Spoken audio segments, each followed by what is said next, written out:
Hello and welcome to the very first episode of Smokin with Scotty, brought to you by Butcher Block Custom Meats in Gooding. Now, what Smokin with Scotty is a program that we're put together to help you get the most out of your smoker that you've got. We're going to teach you techniques, we're going to teach you about meat selection, and we're going to teach you just about some little things that are going to make your smoker a lot better and put something on your table that you're proud to serve your family. So, what we're going to do today, we're going to be doing some T-bones that we got from Butcher Block Custom Meat. We're going to be doing a reverse sear method, and that's kind of a way to get your food to the right temperature, put that sear on it that's going to give it that excellent flavor, and make sure you get a perfect steak every single time. We're even going to do a butter baste on this steak to make it extra good. So come along and let's get to it, Smokin with Scotty. Well, here we are with our T-bones that we've got from Butcher Block Custom Meats in Gooding. And you can see these are really nice and thick. They're about 1.5 inches, and that's exactly what you want when you're going to be doing a reverse sear method. So we salted these. We put them in the refrigerator, and we let them set for about 12 hours. Now's the part where we're going to season them before we take them out to the pit and put them on the smoker. So like I said, we already had the salt, and I always use what we call the Holy Trinity. The Holy Trinity is salt, pepper, and garlic. On a great steak, that's really all you need. So as you can see on these T-bones, there's some intermuscular fat going on. I'm going to go in with the pepper. Now, here's the one thing too. Family concerns. Some people don't like pepper. Some people don't like garlic. And the great thing about this is you can customize your steak to those. So my wife doesn't like pepper. We're only going to be putting pepper on one of these. So we'll go ahead and go in with the fresh cracked pepper and make sure we get a good coating of the pepper. I like fresh ground pepper. To me, it has the best flavor and gives us exactly what we're looking for. So we got that, and then we're going to go in with the garlic powder. I just use regular old granulated garlic, and it does just a fine job. One of the things about putting seasoning on, you want to make sure you try to get as even of a coating as you possibly can so that you get just a perfect consistent flavor the whole time. We're going to go on with the wife's steak. Going to get some garlic on there. And then we're going to flip these over. We're going to do exactly the same thing. Oh, that fork just went right through that. It's going to be so tender. And then we're going to go on with our pepper again. Now these steaks, they just came out of the refrigerator.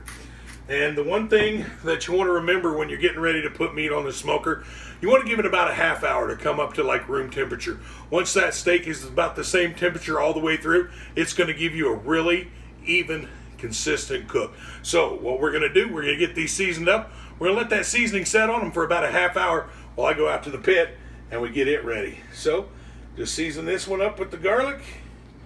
Put a little garlic on the other one. And then it's time for me to go get the smoker ready. So while that's doing its thing, I'll do that. And we'll meet you out at the smoker. Well, here we are out at the smoker. Now, you can use any smoker that you want. I happen to have a Traeger. Your wood preference is totally up to you. I'm running mesquite pellets today. Got my smoker set at about 250. You can smoke it at any temperature that you want. I would recommend not going above 250 because you want to do that low and slow cook so you retain all your juices and your tenderness in your meat. So if you want more smoke in your flavor, or flavor smoke in your food, what you're going to want to do is you'll turn your smoker temperature down so it's going to spend longer time in that smoke and absorb more of that smoke flavor. Just for ease of use and quickness today, I'm running at 250. So we're going to open up the smoker. These steaks are going to go right on. And then here's something that I highly recommend that you have. You need to monitor your temperatures inside your meat.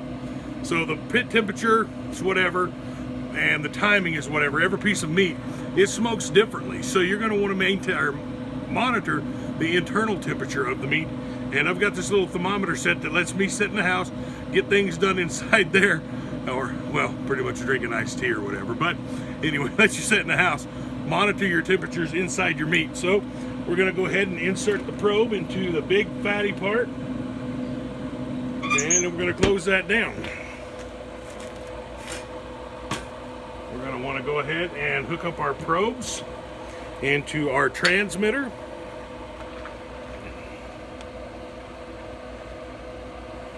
And we're going to sync up the transmitter and the receiver. So I'm going to turn that on. That's going to give us both the temperature of the smoker and the inside temperature of the meat. These here will sync up. We can go in the house and wait till they're going to get to about 125 degrees. That's where we want today. I'm going to go for a medium rare, so we're going to go to 125 on the smoker. When we put them in and do the basting and the reverse sear part, that's going to increase about another 25 degrees, or excuse me, another 5 degrees. So we'll be up right around 130 internal temperature. So when that gets done, we'll meet you in the kitchen. Well, here we are. We have got the steaks off of the smoker. They are at 125 degrees internal temperature. Now it's time for the reverse sear portion of how we're going to do this. What we're going to do, we're going to put it in a pan. We're going to sear it up, make sure it's got a really nice crust on the outside, and then we're going to butter baste it for just a little bit of extra flavor. So we're going to put that in, and that's exactly what we want to hear. You want to hear that sizzle, because that's what's called a Maillard reaction, and basically it's a caramelization of everything on the outside of that steak. So that's going to take here just a little bit until it gets really good and seared. So like I said earlier, we went to 125 internal temperature. This is going to give it about another 5 degrees on the inside, and that's going to make for a perfect medium rare T-bone. And you know, I'm impressed with the quality here of the meat from Butcher Block Custom Meats in Gooding. The meat's super tender. It's done right. It's trimmed up just perfectly, and that's exactly what you want to look for when you go for meat from a custom cutter. So one of the things, be picky about the meat that you put on your grill and that you use. And you're going to see that through the next few episodes as how the quality of the meat really affects what you're doing in your cook. So that's been sizzling here. We're just going to play a little peekaboo and see where we're at. Yeah, and you can see that's really nice. I'm actually going to turn that down just a little bit. We got a really nice sear, a really nice crust on that. And then here's the secret right here. We're going to have a big old knob of butter.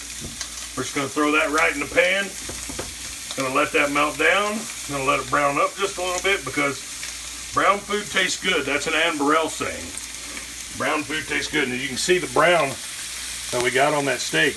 Look at that. There's a beautiful, beautiful, nice crust. And then as we start to baste this steak, it's going to cook inside just a little bit more. We're just going to get that to that right proper temperature. And I'm going to go ahead and then start with the basting right now. So what you'll do, you'll turn your pan up. You'll make sure you got all that butter. See how it's bubbling like that?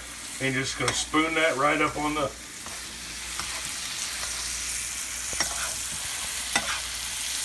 Just right up on that steak. Butter and steak are a match made in heaven.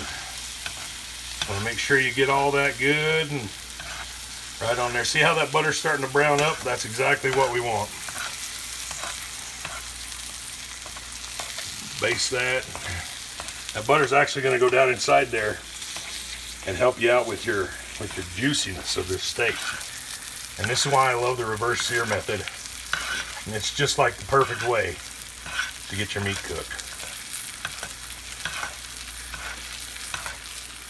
Now, one of the things too that I want to show you that we're going to want to do here,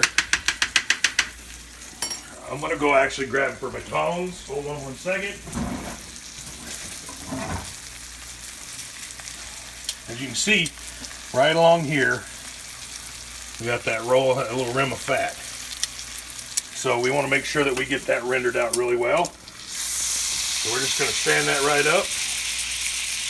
And we're going to put that on that hot pan. I'm going to turn it up just a little bit. And we're going to sear that fat up really good too. And that's just going to be like meat candy. One of the things also you might notice that I did, I cooked the non-peppered steak first. I basted it first so that we don't get any pepper contamination going on the other steak. It's very important, especially if you have folks that you're cooking for who might have pepper allergies or other food allergies. You want to make sure that you try not to get any cross-contamination as you go. Want to make sure you get that really good and rendered down and seared up. And that's going to be absolutely delicious.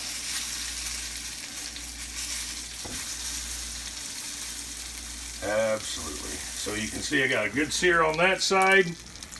We got a good sear on that side. Our fat's all nice and rendered up. That goes to the plate. And then that butter right on top of it. And And that's how you do a reverse sear steak. So, one of the things too that I must tell you is very, very important. This is the key. You've put all this effort into making this steak now, and you want to make sure that it's as juicy as it can possibly be. So you're going to want to let that steak set for like 10 minutes. And what that allows it to do is all those juices that have been cooked out of the fibers are going to go back into the fibers of the meat, and they're going to stay there. And so when you put them in your mouth, it's going to be absolutely delicious. So we'll be back in 10 minutes, and we're going to show you the inside of the steak. Here we are. It's the moment of my truth, my favorite time. So we got our steak, we let it rest, and we're about to cut in here and see what's going on. So I'm just going to take a little piece right here. Pull that out, and there we go. Look at that, perfectly cooked. Look at all the juices you can see. All right, here we go.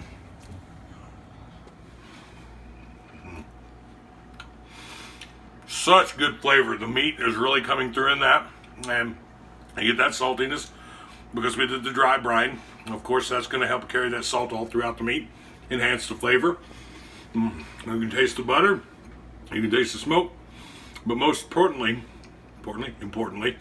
you can taste the meat, and that just goes to show you what good quality meat really does for you. So, I wanted to say thank you for watching till the end, and a big thanks to Butcher Block Custom Meats in Gooding. Thank you so much for helping us put this program together. We really appreciate this partnership, and if you're looking for a great custom cutter, a mobile butcher, some great meat, Butcher Block Custom Meats in Gooding. And it's been a great episode here. First one of Smokin with Scotty. Looking forward to the next one. We'll see you there. Also wanted to say big thanks to my wife, Amber, running the camera. I hope you have a great day. Good luck on your smoker.